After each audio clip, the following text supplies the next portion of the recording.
Go. We are live. Yes! What's up, y'all? Welcome to Vancity Beats, Eats, and More! Season 2, y'all. My name is Cazi. I'm joined today by my good friend Jeffrey, aka DJ Big Poppa Pump. And we out here on the unceded stolen lands of the Musqueam, the Tsleil-Waututh, and Squamish First Nations. What y'all know colonially as Vancouver, BC, and what we've co-opted and call Vancity. So if this is your first time joining us on the show, you would not know that we actually cover the music, the food, and art scene of our vibrant city. And for this season of season 2, we decided we'd want to try something a little different, where we're actually going to have our guest on our show, and we're going to cook up something. So today, what are we cooking up, Jeff? Today we're going to make some lemongrass chicken banh mi. Banh mi sandwiches. And so if y'all kind of recognize this beautiful face over here, you might recognize Jeff from DJing a lot of the different parties. He also has a radio show called Check the Vibe on bside.radio. And he also DJ'd at our season 1 rap party that happened at Didi Mao restaurant. Jeff is beloved amongst our street dance community, our music community, and he's also a chef in the kitchen with mad skills. So I thought for our premiere of season 2 that we should cook something that he really loves to make, that we all obviously love to eat. And so yeah, we're gonna make some lemongrass banh mi sandwiches. Jeff, how should we start? We got here a little bit early. Yes. Just a little bit. Really early. We were nervous. We were like, this is our first time doing this. Yeah. So I already have the chicken marinating. I'll get into more of that a little bit later. Hold on one sec. There you go. Something up. Can't have the dumpster, man. It's Monday. Yeah. So the first thing we're gonna do, we're gonna start off making the mayo. It is mayo. So this is pretty essential when it comes to making banh mi. So you're gonna have mayos and butters and stuff like that. This is gonna. We're going to use an emulsifier. So this is an immersion blender. Okay. So this is actually a really easy way of making mayo. A lot of people, they know it, like you have stuff in a bowl and then you just got to like sit there and whisk and slowly drizzle your oil in. Yeah, because it's like eggs and oil, right? Yeah, eggs, oil. This one will have, we got a bit of salt, some garlic cloves. I have 1 egg in there, about... maybe like 175 milliliters of oil. Yeah, we use sunflower oil, that healthy oil. So this is what's really interesting about this is like, because the egg and everything else has a different density level than your oil, the oil is actually going to sit on top. So this is going to make sure that when you're emulsifying it, it's kind of going in very slowly. So you'll see here. So we're going to get it started. And then I'm going to turn it up. Nice. So you can already see here, right? So I haven't moved it. Sick. Right? You know what's funny is I've had one of these things in my kitchen before and I never really knew how to use it. I mean, it's great for like soups and stuff as well. You know, if you're making like a tomato bisque or anything like that, it really helps with... Just casual, making a tomato bisque. It's not that hard. Yeah. So you can see the majority of it is already nice and mixed. Yeah. So now I'm gonna lift it up and really get everything going. Dope. So what would you say characterizes this mayo sauce versus just using something from the grocery store? It tastes a lot better. I don't know how to explain it. Like fresh, sometimes it's fresh.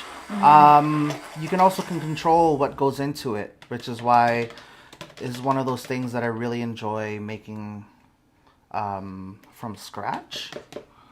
So I'll be your catcher of the dribblings to the sink. Well, this is what we always got to do, right? If you're making something fresh, you got to taste it. You got to taste it.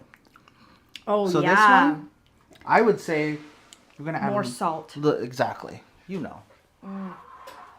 Yeah. There we go. Authentic, fresh But mayo. you can taste the difference between that and store-bought already. You know what I mean? Fully, right? yeah.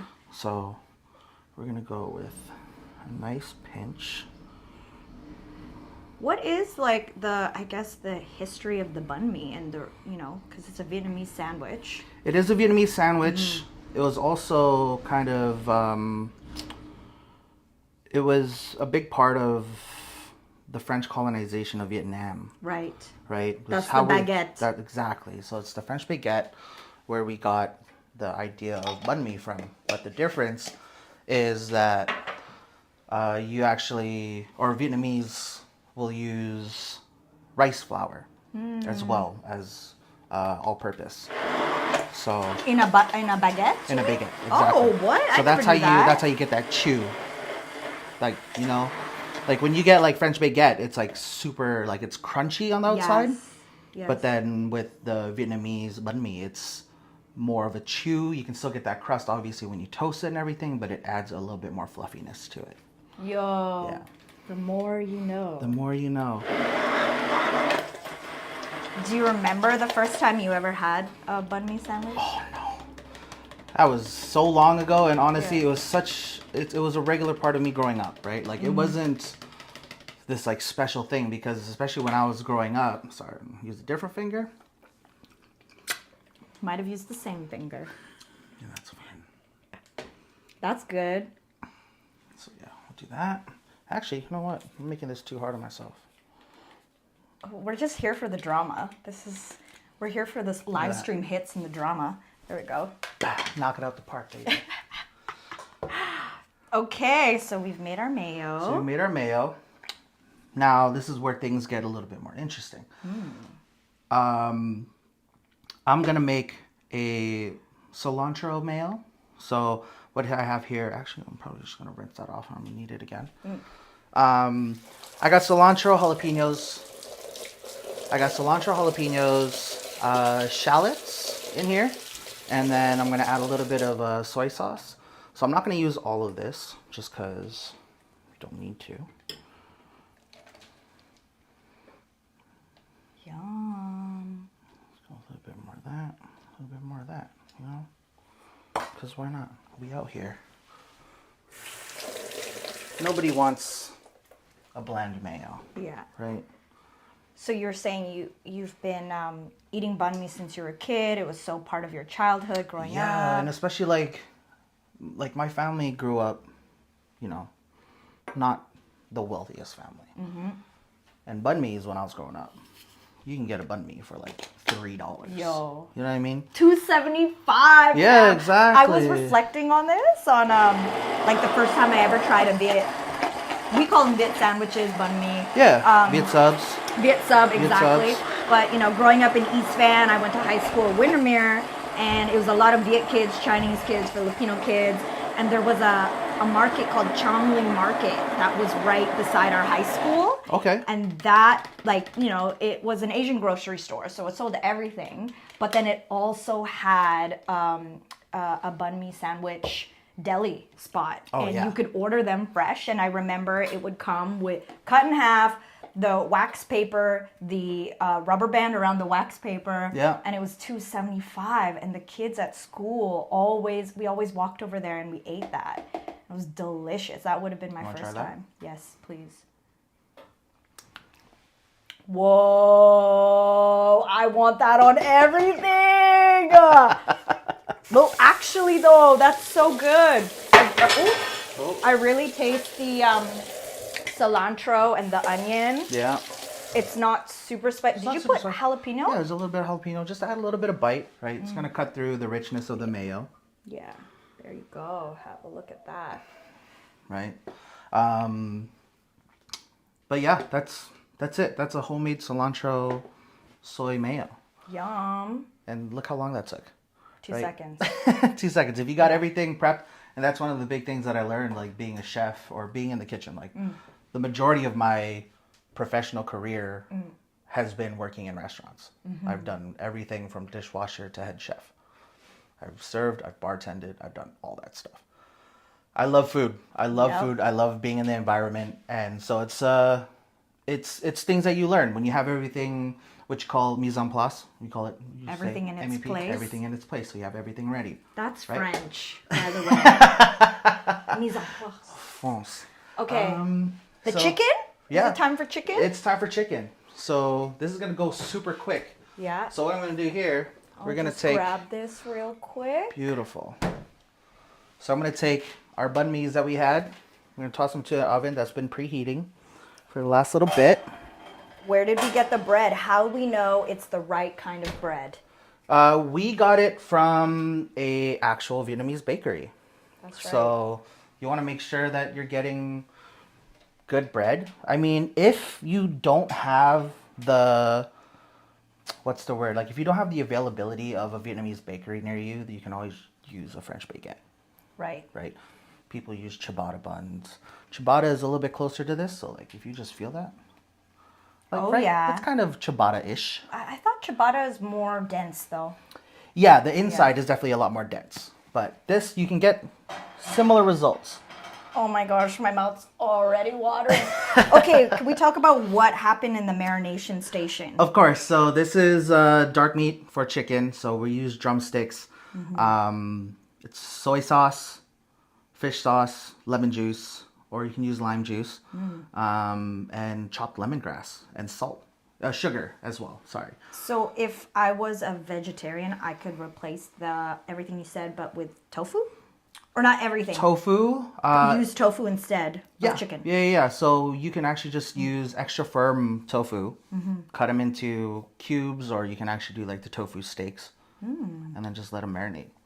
And that's actually a popular substitution as well. You can use any meat alternative as well, and it'll come out the same. That marinade is just like, it's good on everything. Yeah. Okay, let's cook it. I'm like, seriously. Enough talking. Yeah. Enough talking. Having a Let's late get to lunch here cooking. at 2 o'clock. This is breakfast for me. Oh, man. Actually, my breakfast was a yerba. Okay, well, we definitely need to mate. cook this.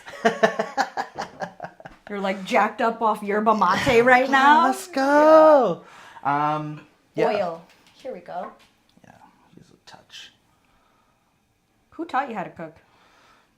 Who taught me how to? Oh, you know what? My mom was a chef for a very long time. Really? Like at a Viet restaurant? No, at an Italian restaurant. Oh, snap. So I grew up in an Italian restaurant. After school, my mom would pick me up and I'd go and just chill at the restaurant while she was working. Like my mom raised 4 kids by herself. And so Shout out to Ma Dukes. mom's is a warrior. Like, you know, like she went through a lot. Like she actually left Vietnam during the Vietnam War. Okay. And so That would have been the 70s. that was the 70s, yeah. And her and my pops, they left during the war. Took some years to get to Canada.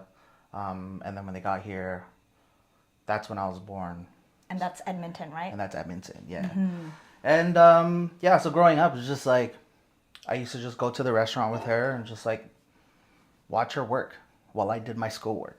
And so it was like, the passion for cooking definitely came from that. But she was also like, even though she was working all the time, like she made sure that there was always like food on our table and stuff like that. Like there was like, yeah, I've had my fair share of like fast food and like pizza pops and, you know, like the microwavable dinners and stuff like that. Growing up in the 90s? Yeah, exactly. Pizza pops were essential. And so, but like, even when I got older and I wasn't always going to the restaurant with her, like she'd come home, whip up a meal, and then head back to work. Like she was working doubles, like day in, day out. Like I'm pretty sure at one point, like she was holding down 3 jobs, like supporting all the kids and stuff like that. Wow. And, like, so a lot of the work ethic that I have definitely comes from mom. And I'm very grateful for that. I mean, bro, that makes sense. Like, you're always like either coming from work at the kitchen to then a DJ gig to then another DJ gig, you know, to doing a Twitch stream or your radio show. Like, I get it. It's, you know, like, I was taught at a young age to just do the things that you're passionate about, right? You know, you got to make sacrifices somewhere. And so whether it's going to be, you know, it could be your social life. It could be the amount of sleep that you get. It could be financial, anything like that. So like there's just different things that you have to like look at and think about what you're willing to prioritize and what you're willing to sacrifice. At least to me anyways. So well, here's the question. So mom did it at that time out of survival, out of wanting to raise her kids, you know.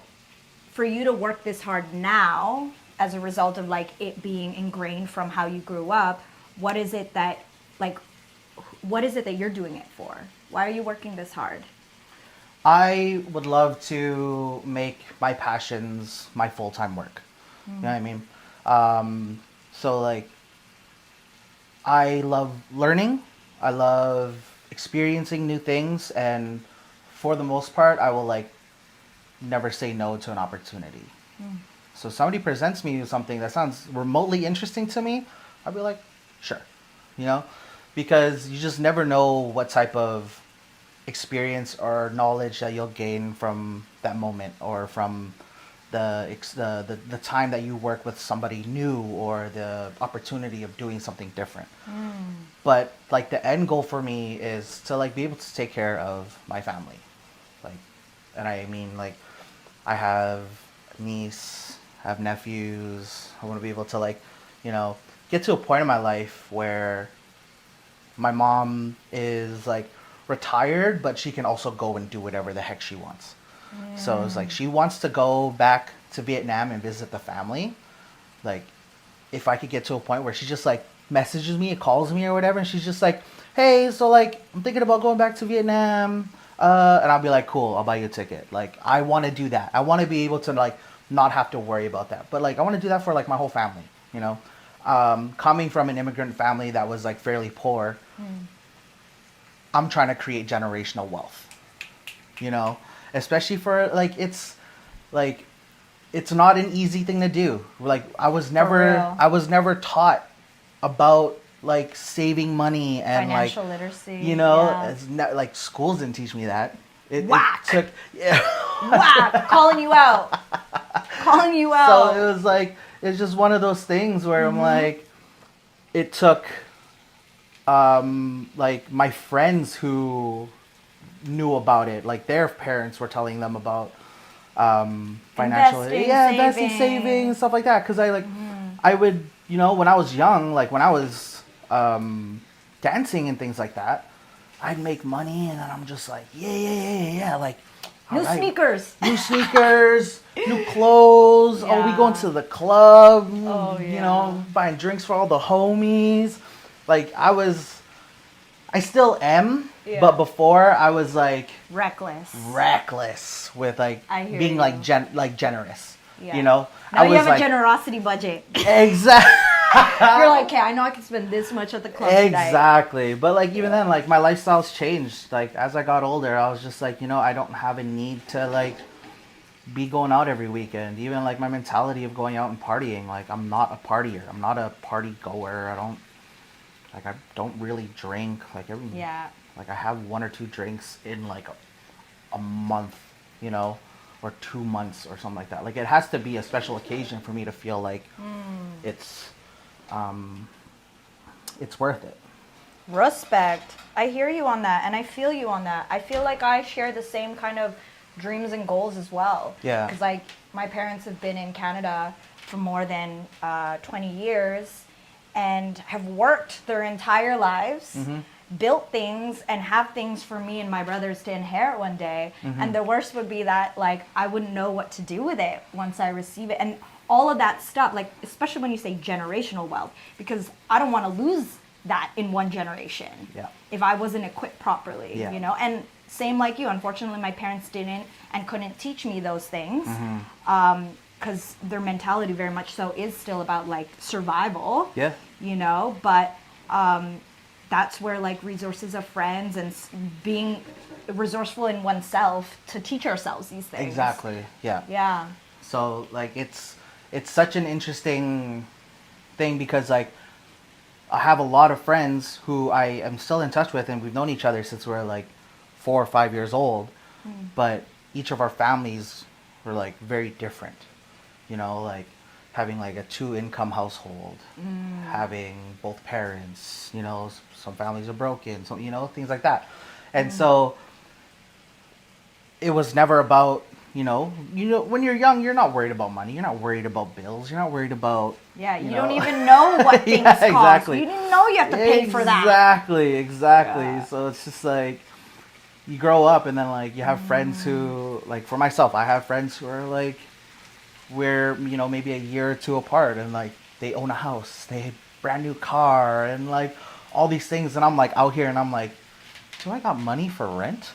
Like, they can go on these trips and everything like that. And I'm out here like saving. Like I got a budget for every trip. And then every time I come back and I'm like, all right, I'm not going out.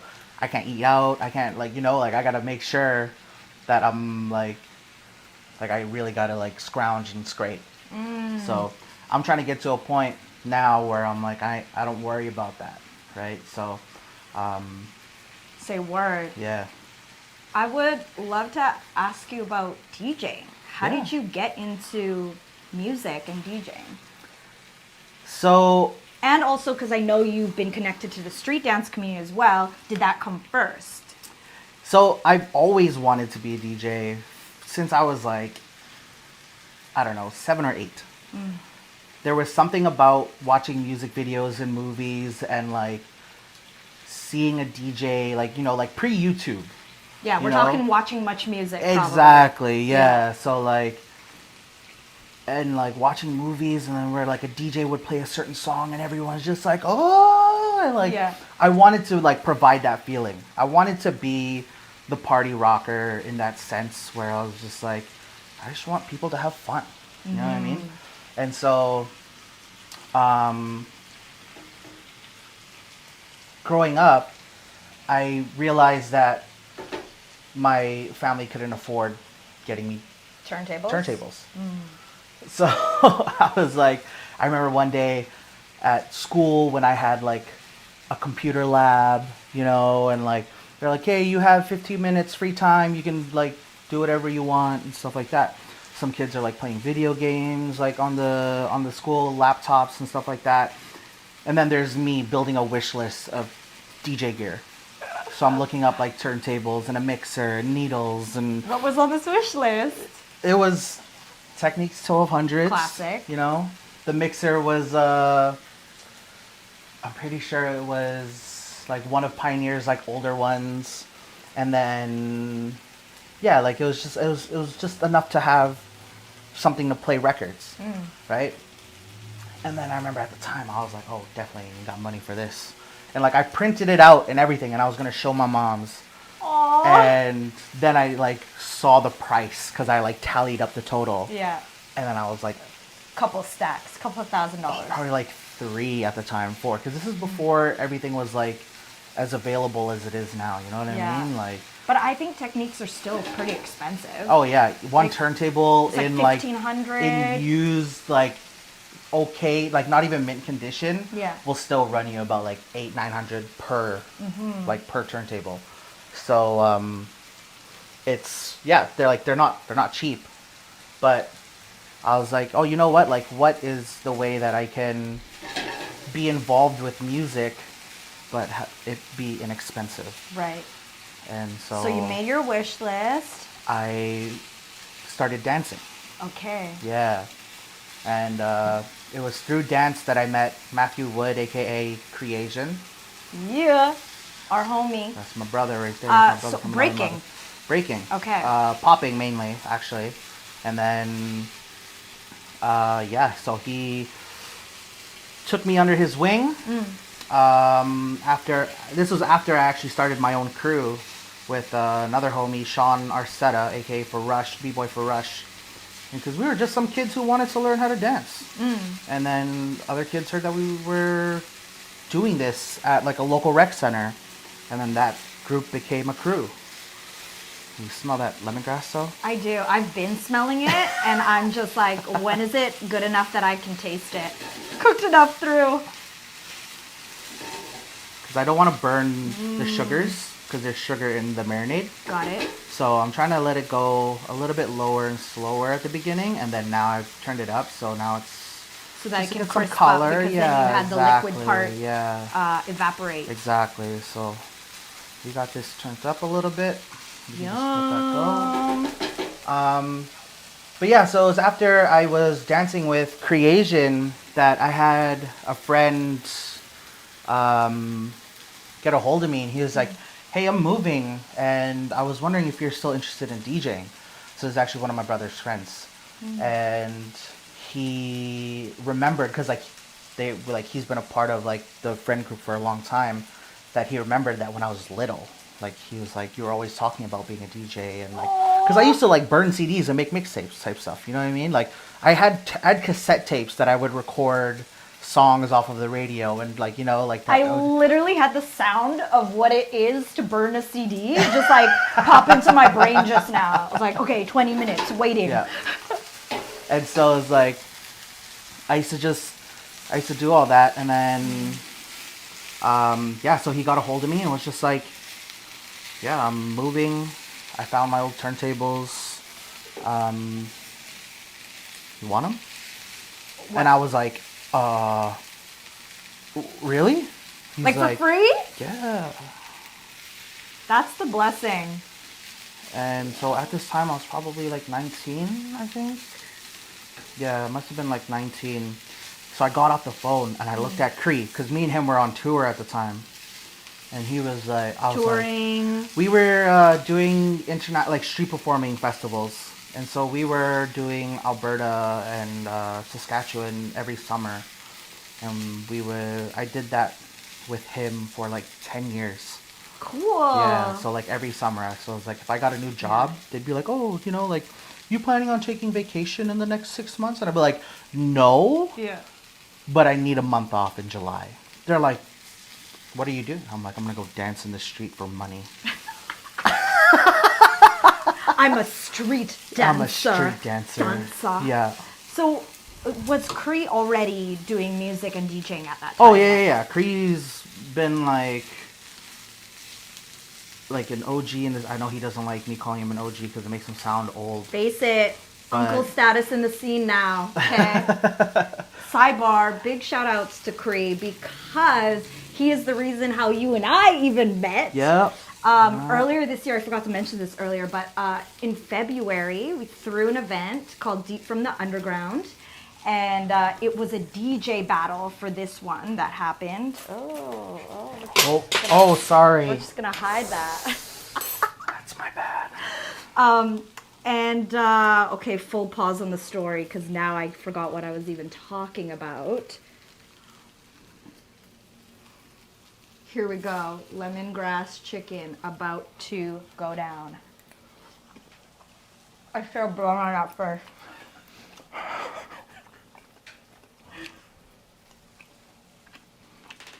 Wow. You didn't even marinate that for that long. No. The flavors are so in there. Yeah. Mmm. So I got the heat off now. I'm just going to do another. Yeah, go for it. Yeah. Double check, right? Yeah. Yeah. The first one was a trial. This is the real one now. I need to grab the serrated knife. A serrated knife is in here. But, yeah, so... Oh, wait, no, I was talking about... How I get started? No. Oh, no, you're talking about Cree. I was talking about Cree. Yeah. So we had this DJ battle, and Cree was on the bill, and I was like, Creation and his surprise squad. And I didn't know who he was going to bring. He didn't tell me. And I say, you can bring anybody, dancers, DJs, MCs, whatever. And you're going head to head with Ladies First DJ Club from Table Tutors. Shout outs. They were awesome. They also actually won. Sorry. But my point is, Cree shows up with this guy. And I was like, who are you? I've never seen you before in my life. And you guys threw down. It was so fun. The music was lit. And then that kind of just began our friendship. That was it. That was that. That was the kickoff. Yeah, so I remember I got off the phone after my brother's friend calling me, telling me he had turntables. And he was like, get off the phone. And I look at Korean. I'm like, I'm getting turntables. And he's like, word? I'm like, yeah. And he goes, all right, cool. Tomorrow, since we got the day off from the tour, like we're back in Edmonton at this time, he's like, you're coming over. And I'm like, okay. He's like, we're getting started. We're getting started with boot camp. Boot camp, this I guy. was like, damn, okay. So what we did was like, I get to his place. He has his turntable set up. He's like, go ahead. This is what we're going to do. And he taught me how to beat match, but also beat juggle. Mm-hmm. For anyone, all the moms on TELUS Optic TV, what's beat juggle? So we would line up two of the same songs, and then we'd play the song on one side, and on the other side, we'd have it lined up. And so, you're counting music. 1, 2, 3, 4. 1, 2, 3, 4. And you want to make it seem like an infinite loop. Mm-hmm. So that we go back to the first turntable, which rewind it, which has the same song, rewind it to the same spot, and then count. And then 1, 2, 3, 4, 1, 2, 3, 4. And then you keep going. And you sit there. And then you just have to keep going. And then I did that for 3 hours. Yes. I mean, that's the way you got to drill it in. 100%. 100%. And like, I remember I was like, he literally sat on his bed behind me, and he's just like on his phone, and I can hear him typing, like just doing rounds, like he's like, and then every time I would do one, he'd just be like, early, late, early. Oh, he was that early. guy. Yeah. He was that mentor. Yeah. Not even watching me. Yeah. Just listening. Could hear right? it. That's all he needed. And then I was just like, man. And he'd be like, yeah, that was good. Oh, okay, yeah, that was all right. Aww. Early. Like, it didn't, but like when I was getting it to the point where it was like I got, 5 goods in a row, I just like stopped and I was like, cool. And he's like, what are you doing, B? And I was like, you just gave me like 5, 6 goods in a row. Like, he's like, nah, now change the song. So I was like, oh, okay. It's like you got used to that song. Now you have to do it to another Exactly. song. Different tempos and things like that, right? But the thing was, he didn't let me just change the song because I went and just changed the song. And he was like, what are you doing? And I was like, you said change the song. Yeah. He was like, no, beat match into another song and then double up on that one and then do it again. This is a good coach. And I was just like, oh, all right. Okay. So I was like, play the first one, get another one loaded up. Beat match it through the headphones, all that stuff, and then 1, 2, 3, 4, and then switch it over, double up on the, and do it all over again. And then when I got used to doing 2 counts of 4, then it was 1 count of 4, and then it was 2 counts, then it was 1. So now it's going 1, 2, 3, 4, 1, 2, 3, 4, 1, 2, 3, 4, 1, 2, 3, 4, 1, 2, 1, 2, 1, 2, 1, 2, what, and just trying to do it as much as I could. Obviously, I wasn't going to get it in 3 hours. I love that you used these elements as if they were the turntables. Cook beats, cook eats. That is called the art of turntablism, everybody, from Gen Z. Okay, can we make these? Because I'm so let's go, hungry now. Let's go. What happens next? So we're going to cut open our Banh Mi. Let's go this way. Oh, I hear the crisp already. Yep. That's when you know it's real. It's got to have that crisp. Right, so so you're going to make sure that when you're getting this, oh yeah, it's going to come. Get in there, Jamoor. Look at that. Right. Fluff. Oh, snap. Yeah, right. But it's still warm on the inside. It's not just. I have plates here too. Perfect.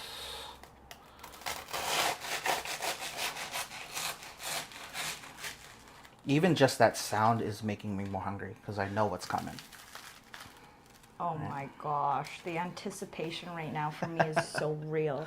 Okay, so what's that? We got some butter. This is Vietnamese butter. Okay. Let's see, this is a little bit. So we're gonna go butter on the bottom. Yeah, maybe tilt it towards the camera. People like the details. Yeah, I know. I'm sorry. I'm not used to being a TV chef. Well, you should get used to it because I can see this as a lucrative career for you, bruv. We're gonna start a whole new YouTube channel. This one's a little a little flimsy. Yeah. So, out of the stuff that your mom would cook you, what was your favorite? Oh my gosh, that changes for me all the time, to be honest. Like oh my We gosh. can put it on the plate too if you want. Yeah, let's do that. So, let me do this one.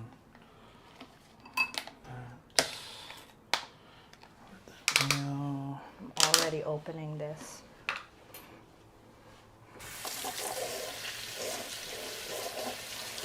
Do you want me to help you butter on that side, or that's for the that's mayo? good. That's gonna be the mayo. Oh.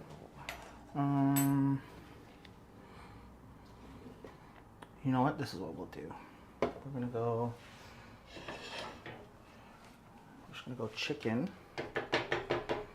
Oh, I'm so excited to eat. Yeah, this is my usual. I'm really grateful that you wanted to make lemongrass chicken because that's usually my go-to when I order it. It's a good Or one. I go classic Or you with go the cold classic with cold the cuts. Yeah, I'm a sucker for the meatball subs, the Vietnamese meatball subs, which they actually just usually use like siu mai. Yeah. What do you mean siu mai? Like the dim meat sum? from the dim sum? Yeah. Some places just straight up use siu mai. But what's the sauce? Like, would it be a tomato sauce? No, they'll just like some places will just straight up like Here, I'll spot you. just heat it and then just smush it up into the bun. Okay. Yeah, like it's nothing like crazy, but it's like having the mayo and the pickled veg and all that stuff, like that makes it fire. What is your favorite banh mi flavor? Oh, I'll help you here. that's low key, that's a tough one. Right? Okay, you're allowed to choose two. Lemongrass chicken is definitely one of them, obviously. I might have to go with the siu mai. Okay. Yeah, like it's just, I don't know, it's something about it. Like it's always like juicy. You know what? No, I might have to go with the Vietnamese bacon. So it's like, What's that? it's called ba. I'm probably gonna butcher this pronunciation. So, but ba roi, and it's just fatty pork belly. It's just good. I made a porchetta's pork belly, right? Yes. Yeah, I made a porchetta roast on Okay. Friday because I'm addicted to Instapot. Ah, yeah. That's That stuff cooks things in half the time. Trust me, I am a sucker. Yeah, so good. And I made that and then I popped it in the oven for a roast for our good friend Nancy, who was also on the show, season 1.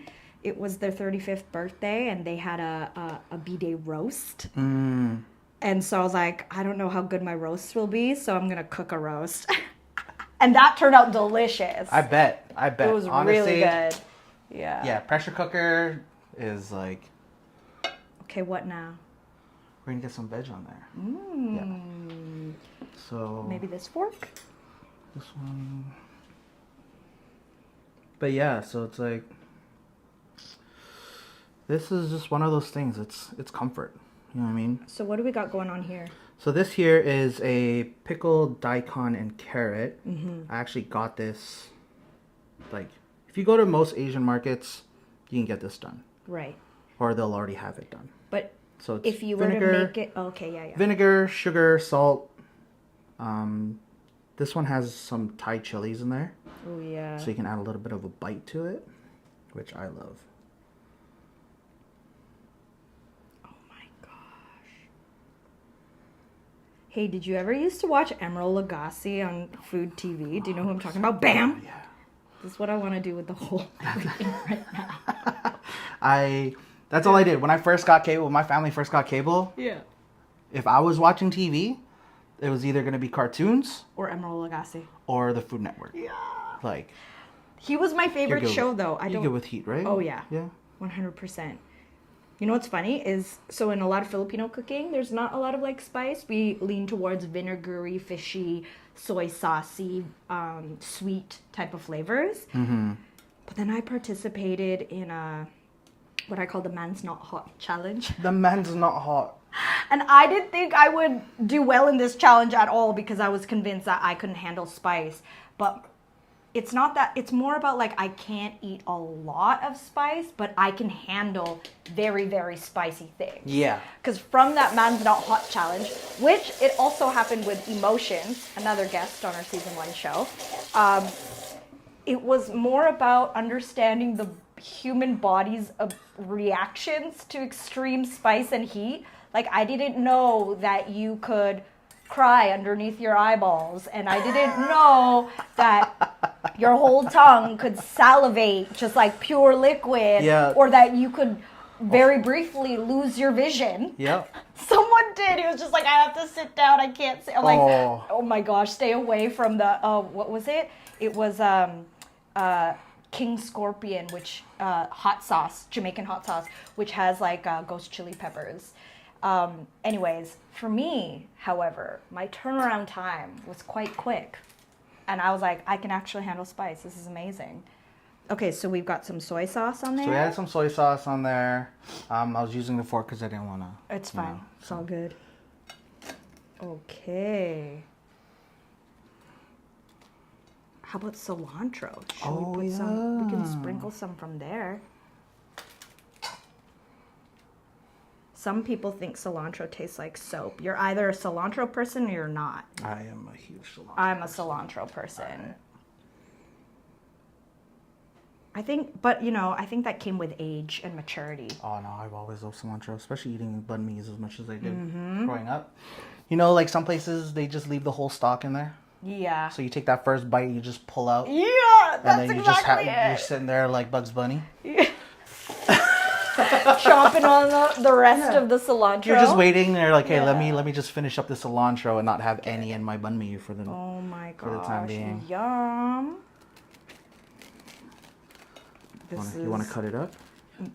I just.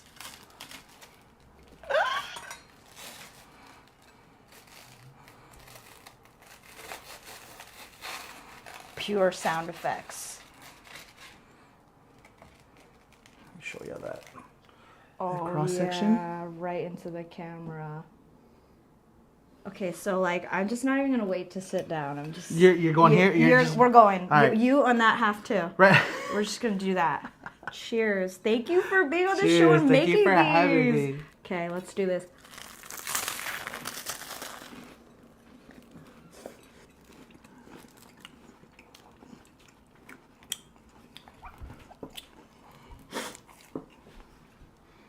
I'm a little worried what the face means. Oh, like the face was allowing all the flavors to. That's my description. It's good. The chicken is flavorful. It's soft. It's tender. I'm still surprised you didn't marinate it for that long, yet it could hold all of that juiciness. I don't know.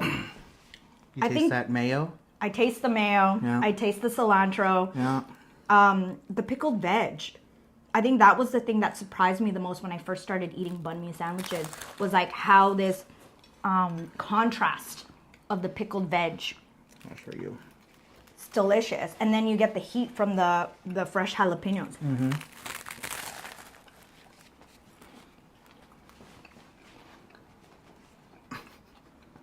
Jamal looking jealous on the other side right now. Let me cut this one up too.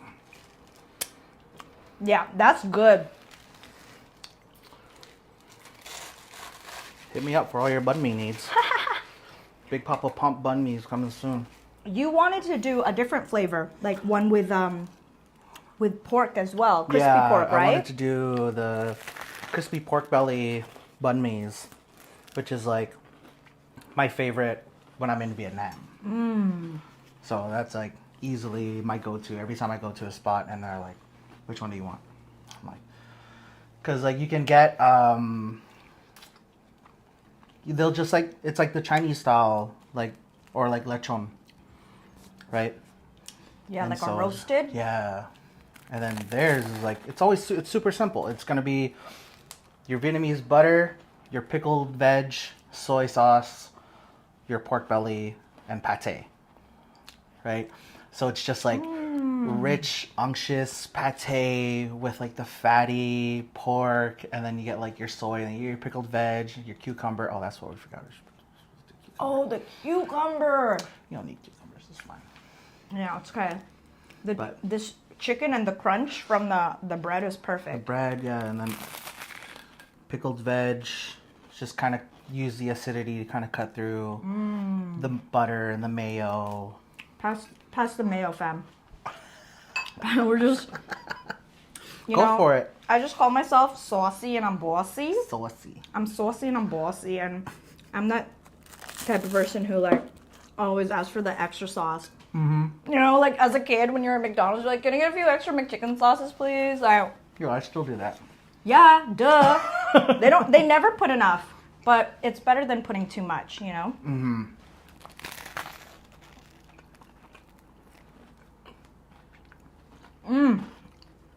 That's dangerous. I'm just thinking about what else do I want that on. Everything. Suggestions, please. I feel like this would actually be Like on beef. beef. On I tofu? would probably put more lemon juice into it. Why?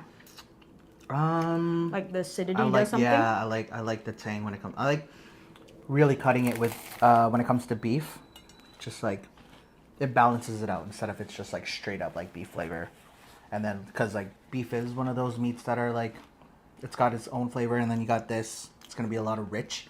I like to balance as much as I can.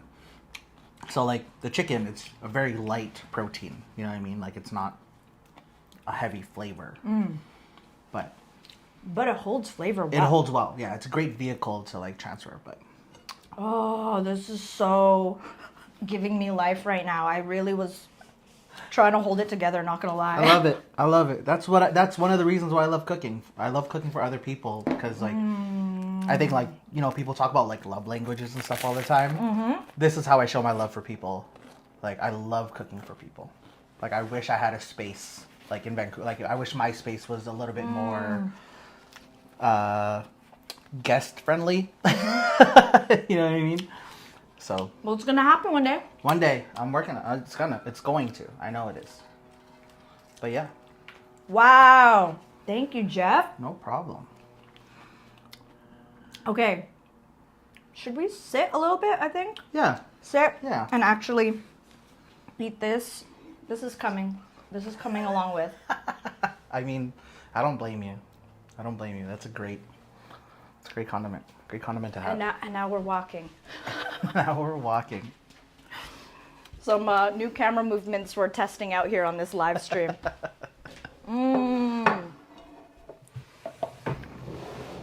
So you were, okay. What were we even talking about before this? I don't remember. We were talking about DJing journey, getting into music. Yeah. So that was the beginning of my journey. Was like being linked up with Creation already at the moment. And I remember he would actually like sneak me onto bills that he was playing on, and he'd just be like, yo, bring your stuff, bring your laptop, you're gonna play tonight. And I was like, oh, does like so and so know? He's like, no, doesn't matter, they're gonna find out. I'm just like, aren't you gonna get in trouble? He's just like, I don't care. He's like, people need to see what we're doing. And I was just like, all right, let's get it. And so I'd show up, and then like Cree would be playing, and then he'd be like, all right, set up. And so like whoever the promoter or whatever, it was just like when they weren't around, set up laptop, plug in, and then start playing. Like as soon as I was set up, there was no like Cree would be like, oh yeah, give me 2 songs. Like no, Cree's like he wanted to get me on right away, and that was like the beginning. And I was also helping out with his weekly block party, Cypher Wild. Right. So This was when? this would have been like 2011, Okay. So then at what point did you actually move to Vancouver?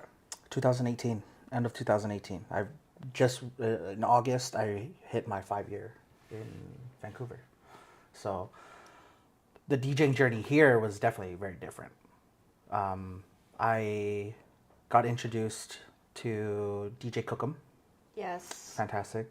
I really would love to have Cookham on the show, actually. I mean, Yeah. I'm sure, but she's also mad Busy. Yeah, mad busy. Continue. Linked up with DJ Cookham. She invited me out to one of her nights that she had. And then it was just kind of, it was funny because it was on the, like, she invited me like a week before, and then the day of, I was already heading to the show, like to her gig.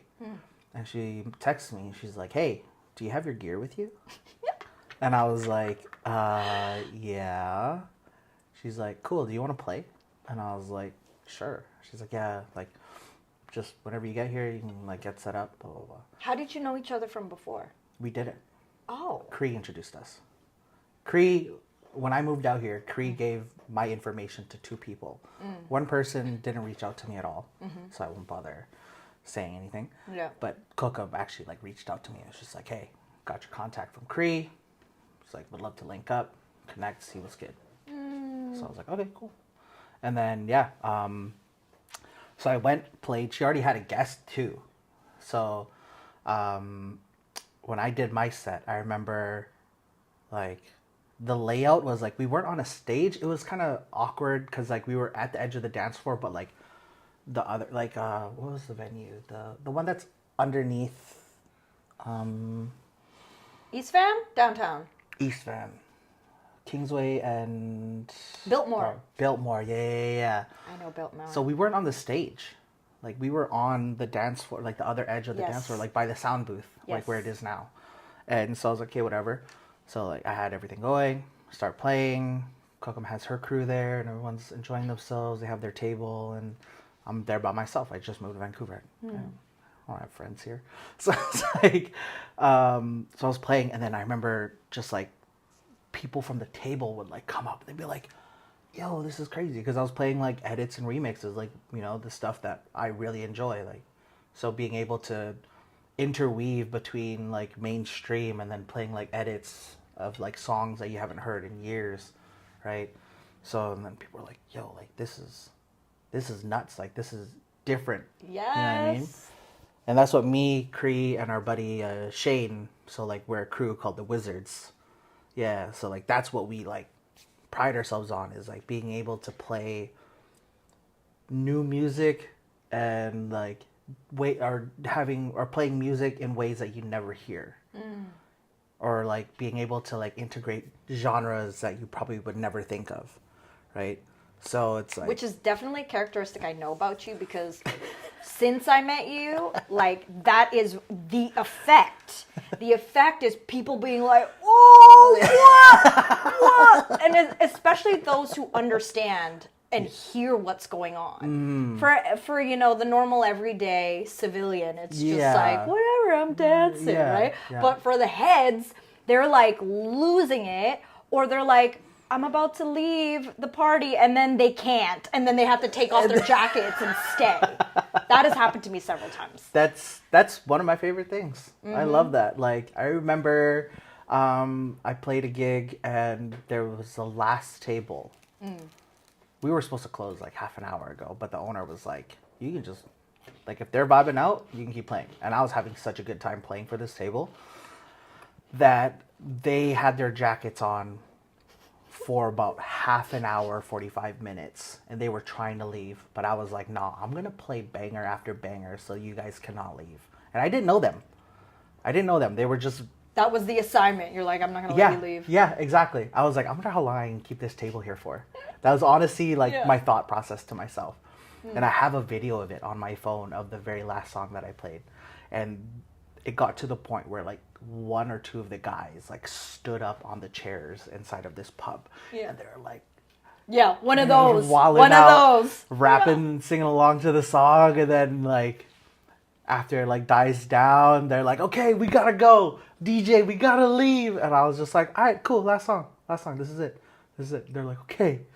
And they're like sweating. It's like dead of winter. Like it was just so fun. So it's having that effect. I love, you know, like if you come to an event that I'm playing at and you hear a song or like you remember the vibe months down the road, years down the road, like I love hearing about those things. So being able to like witness it and like, you know, like, because for me, some of the best moments are like hearing someone play and then it's like a song that I never, or a song that I haven't heard in a long time. Yeah. And it just like Reinterpreted in a new way. exactly. And it So makes is this how we got the name Papa Pump? Because you pump it up. No, actually, it's an old wrestling thing. Yeah. Ooh, what? So in the like late 90s, early 2000s, Yeah. there's a wrestler named Scott Steiner. Okay.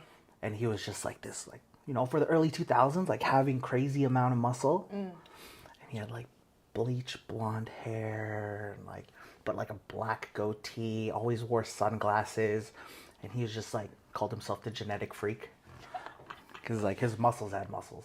You know, like he, like I'm telling you, like y'all look up a photo of Scott Steiner. So then, His nickname is Big Poppa Pump. okay. And so whenever I was with Cree and I would do like something new that he hadn't heard from me before, he'd be like, "Okay, I see you, like you flexing on us, okay." And I turn around and I'd always be like, "Yeah, yeah." And then he'd be like, "Oh," he's like, "Who you think you are? You think you're Scott Steiner? Huh? You think you're Big Poppa Pump? Big Poppa Pump?" And I was just like, "Yes, Actually, I am Big Poppa Pump." this is my new name. Yeah, and he was just like, "Actually, you know what? Yeah, Yeah. you could be Big Poppa Pump." And then it was just like, Amazing. because I used to like people, a nickname that came out for me was the Big Unit. Okay. That actually came from somebody in Vancouver when I was traveling and like doing shows like dancing. People started calling me the Big Unit.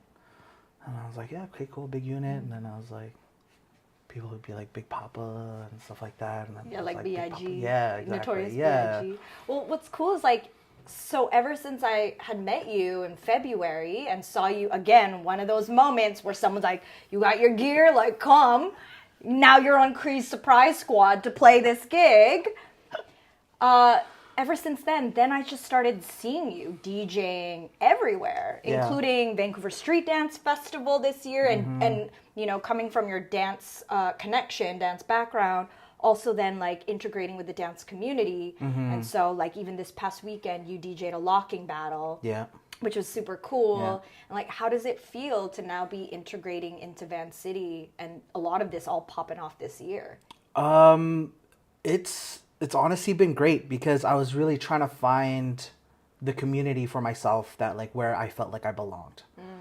Because I find it a little bit more difficult to integrate with other DJs here. Why? Because like those who are already established, they have their crew. And from my experience, having newcomers is like nobody really wants to put on the new guy, right? Even though I've been DJing for 12 years, but it's like bringing someone new into the squad. Like I find a lot of people are kind of like, like they'll be like, I mess with you, I like what you're doing, but like, I don't want you to take my job. I didn't say it. Yeah. Right? But I've been lucky enough where I have found some DJs who like I really connect with and I really enjoy and I appreciate so much because they find gigs or they introduce me to people and things like that. So like a few of those people that I could easily like name is Jay Diggs from Up Records. Shout out Up Records and Jay Diggs. Like first person that I headlined the show here with. And I was like, this is fantastic. Like, and then somebody that I met very recently, like last year, was Nina Mendoza. Yeah. And she's put me on. Like, I have the utmost appreciation for Nina. Yeah. She is always willing to like give me advice or like when we're out and she runs into people that she knows, she'll be like, oh, like, hey, this is Jeffrey, this is Big Poppa Pump, he's a DJ as well. And like she like just having certain people, like, you know, it's not about having 100 connections, it's just having the few right ones. You know what I mean? So like I went out to San Francisco and Oakland a few weeks ago through like to meet people on Twitch. So we'd never hung out, never met in real life. We watched each other's streams online and that was it. But I was wearing Jay Diggs' shirt, his Up Records shirt. He just released it. And then people were like, I was walking around at some events and they'd be like, yo, nice shirt. And I turn around, I'll be like, oh, word, yeah, like, this is, like, my homies. He's like, oh, you know Jay Diggs? I was just like, yeah, like, Jake's my homie. Like, and then they're like, yo, like, I've released stuff through Up Records. So then now me and this person start connecting because of Jay Diggs without Jay Diggs even knowing or, like, introducing us. You know what I mean? I love when that happens. So it's just, like, it's amazing because, yeah, but, like, being integrated into, like, the dance community, it kind of felt like it was, like, always meant, like, it was meant to be. Yes. Because when I moved out here, I moved away from my crew back home. So I didn't have anyone to dance with, and I didn't feel the need or urgency to, like, look for anybody to dance with. I had, like, actually, like, I've thought to myself, I was like, that chapter of my life is closed. Like, dancing, like, training, and, like, wanting to do battles and all these things. I was like, I've closed that chapter. And a lot of people are like, no, like, it can't happen. Like, no, you still got to do, you still got to. I was like, I still dance. But whether or not I'm going to enter battles and train and, like, hit up sessions, like, I don't feel the need to do that anymore. My main focus is DJing and playing music. Yes. Which is so appreciated with the dance community because, you know, to DJ a battle is very specific, you know, and not everyone knows how to do it. And also to have the experience of being someone who has been on that battle floor or dance floor as well.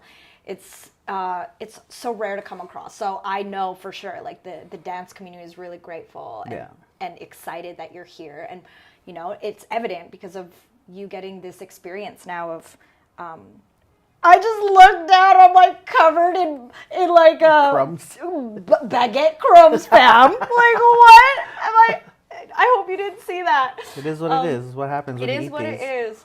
Yo, we're actually coming to the end of our time of our live stream. We only have an hour, but I did want to ask you a last question. Okay. Especially for those in Vancity who are craving the Banh Mi's. Ooh. The Banh Mi's. What 3 restos in the city would you recommend, like, nabbing one? And what specific flavors? For Banh Mi? Yeah. Oh, man. I have some in my mind, but I'm curious to know what you've discovered that you're like, I rate their Banh Mi's. First one that comes to mind for me is going to be a spot on Kingsway between Nanaimo and Victoria. Like, even smaller, like, it's called Ngong. Okay. So it's Ngon, and that means tasty or delicious in Vietnamese. But they're like a more modern take on it. So, like, instead of fresh peppers, they actually make a homemade hot sauce. Oh, wow. Yeah. Their lemongrass chicken, their sauteed beef, like, all of it is fire. And they also do, like, sticky rice, like clay bowls and stuff like that there. So yum. it's fire. That. It's so good. That for me is my number one. Okay. A little bit on the pricier side. Yeah. It's a little bougie, but it's good. And I will easily pay it every single time. Next one for me, Banh Mi Saigon on Victoria and I want to say 38th. Oh, I know what you're talking about. It's kind of close to the Value Village. No. By the London Drugs. Yeah, that is kind of close to the Value Village. Value Village is okay. No, you're right. Yeah, you're right. Like 10 blocks. Okay, from there, what would you get? From there, I would get the fatty pork belly I was talking about, the battle white. Or their special, like the mix, the duck bait. That's with the cold cuts and all that stuff. But, like, you'll get, I think it's like $9, maybe $8. But the thing is, like, literally the size of my forearm. It's huge. Yeah. It is huge. Because, like, you go to other places and they'll come out, like, it's like this, you know, $6-7. But you pay another, like, $1 or $2, and it's like... Tears for the days of $2.75 Viet subs. Like, big boys. Yeah. You know? You can get your Viet coffee there. If you get a Viet coffee from there, be careful. It's strong. Yeah. That is, like... Keep you up. If you have that at, like, you know, some people drink coffee all day, every day, like, you know, 2 p.m., 3 p.m. You have that at 2 p.m. Like, for me, I'm pretty sensitive to caffeine, so, like, I have caffeine first thing in the morning, and I'm good for the whole day. Yeah. If I have that at, like, noon, I'm up to, like, 6 in the morning the next day. Yeah. So... Fair warning. Fair warning. Yeah. Strong Viet Last coffee. one. Last one. I'd have to go with Didi Mao. Okay. I know it's not a Banh Mi shop. Yeah. But the original was the Yaletown yeah, location. yeah. But like, yeah, their banh mi's are just fire. Especially if you go now, because I had something on Saturday, which is their Tell beef, the people. their beef short rib banh mi dip is is insane. It is so good. So it's just short rib sliced, and then you got black pepper, onion, some hot sauce, and then a fried egg and a banh mi, and it comes with a bowl of pho, like just a broth, and you dip it. So like now your bread's like soaked up all that sauce, and I was like, let me tell you, when Kim dropped off my plate, I was like, enjoy, I gotta go into the back real quick. I was like, okay, cool. The next moment she did her round, gone, and I'm sitting there just sipping on the broth. Yeah. She's like, what? You're done already? Yeah, like she's like, That's like so funny. scared. Like I inhaled it. Oh my I gosh. inhaled it. Even the manager, the floor manager, she saw me net. She like looked over like from like across the restaurant. She's like, "Are you done?" And I was just like, Oh my god, we're going this week. I'm telling you, you know, you need to go because it's on their fresh sheet, so like it's one of their only seasonal for the, things. Yeah. I don't know when they're removing it. I'm trying to go ASAP too, just to get that banh mi. Like, Call me. I'm telling you. But Okay. I took a pause on eating because I didn't want Jeff to talk, and then the other mic was just like. That's why I was like holding off. So we're gonna end this live stream so I can actually finish the sandwich. Thank you, Jeff, for coming Thank you through, for being a having me. guest, our first guest of season 2, for showing us and extending your cooking skills, Thank you. for making this food, and for being who you are in the scene and in the community. Thank you. Actually, though, I feel like we should do this again. There were so many more questions I wanted to ask you. Hit me up. Yeah, Hit we're me gonna up. cook something else. Anyways, thank you everybody who's tuned in to this live stream. Everyone who's gonna check out the replay afterwards, and all the people watching on TELUS Optic TV. This has been Vancity Beats, Eats, and More.